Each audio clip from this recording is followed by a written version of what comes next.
सोना चांदी का बाजार इस समय एक दोराहे पर खड़ा है दोस्तों। एक तरफ अमेरिकी फेडरल रिजर्व की नीतियों और डॉलर की मजबूती का दबाव है, तो दूसरी तरफ जियोपॉलिटिकल तनाव और मजबूत सेंट्रल बैंक बाइंग निचले स्तर पर सपोर्ट दे रहे हैं। इस हफ्ते जारी होने वाले अमेरिकी आर्थिक आंकड़े और एमसीएक्स पर बनते नए टेक्निकल चार्ट्स का इशारा क्या है? क्या कमोडिटी मार्केट में सुस्ती रहेगी या फिर आएगी एक बड़ी तूफानी तेजी?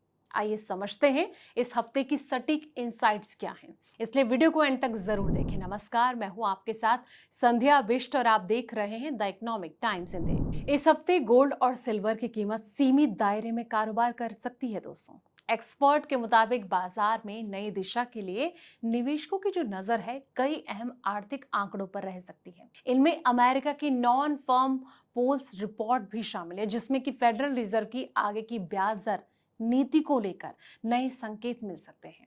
इसके अलावा अमेरिका, ब्रिटेन, यूरोजोन और जापान के पीएमआई आंकड़े भी बाजार के लिए काफी ज्यादा जरूरी माने जा रहे हैं। यूएस जॉब्स डेटा पर सबसे ज्यादा नजर रहने वाली है। निवेशक जो हैं अमेरिका के जुलाई के रोजगार आंकड़े पर नजर रखेंगे। इसमें नॉन फर्म पेरोल्स और बेरोजगारी दर के आंकड़े शामिल हैं। अब इन आंकड़ों से फेड रिजर्व की ब्याज दरों को लेकर आगे की दिशा के बारे में संकेत मिलने की उम्मीद है।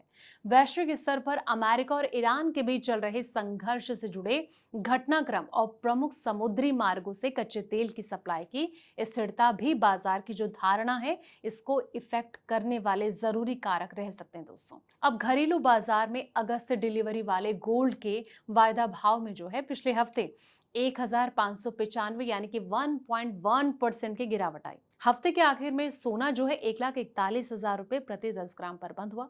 अब जतिन त्रिवेदी के मुताबिक गोल्ड में उतार चढ़ाव बना रहा और सप्ताह का जो आखिरी स्तर है वो कमजोर नजर आया। एमसीएक्स गोल्ड में 1% से कुछ ज्यादा की गिरावट आई और कीमतें बड़े कारोबारी दायरे में ही बनी रही। चांदी की बात करें तो चांदी भी जो है 2.2% जो है फिसली भी नजर आई। मल्टी कमोडिटी एक्सचेंज पर सितंबर कॉन्ट्रैक्ट वाले चांदी के जो वायदा भाव हैं इसमें पिछले हफ्ते 4,940 रुपए प्रति यानी कि 2.2% की गिरावट दर्ज की गई और चांदी का भाव 2,17,000 रुपए प्रति किलोग्राम पर बंद हुआ। फेड अधिकारियों के भाषण और साथ ही चाइना के जो आंकड़े हैं ये बहुत मजबूत फैक्टर्स हैं जो गोल्ड सिल्वर की चाल बदल सकते हैं। निवेशक फेडरल रिजर्व के अधिकारियों लीजा डी कुक और साथ ही थॉमस ब्रिकिन के भाषणों पर भी नजर रखेंगे। इसके अलावा चाइना के व्यापार से जुड़े आंकड़े भी जो हैं बहुत जरूरी होंगे और इनमें निर्यात, आयात, कंज्यूमर प्राइस इंडेक्स और प्रोड्यूस प्राइस इंडेक्स भी शामिल है और इन आंकड़ों से वैश्विक आर्थिक परिदृश्य और गोल्ड सिल्वर की कीमतों को लेकर बाजार को अतिरिक्त संकेत जो हैं वो मिल सकते हैं। अब एलकेपी सिक्योरिटीज के जो वीपी रिसर्च एनालिस्ट हैं commodity and currency Jatin Trivedi, उनका ये कहना है कि नजदीकी अवधि में एमसीएक्स गोल्ड है 1.40 लाख से लेकर 1.44 लाख रुपए प्रति 10 ग्राम के दायरे में कारोबार कर सकता है। और उनका ये भी कहना है कि गोल्ड जो है अगली दिशा अमेरिका के आर्थिक आंकड़े और फेड रिजर्व की जो मौद्रिक नीति है इसको लेकर बदलती उम्मीदों पर डिपेंड कर सकती है। लेकिन ऐसे में सवाल यह है दोस्तों कि जिस तरीके से जो आंकड़े पेश किए जाएंगे उसके बाद आपको लगता है कि गोल्ड और सिल्वर रफ्तार पकड़ेंगे? कमेंट बॉक्स में अपनी राय जरूर दें और साथ ही इस वीडियो को लाइक करें, शेयर करें, चैनल को सब्सक्राइब करना ना भूलें ताकि ऐसे पल पल के अपडेट्स आपको मिलते रहे। तब तक के लिए आप देखते रहें द इकोनॉमिक टाइम्स इंडिया।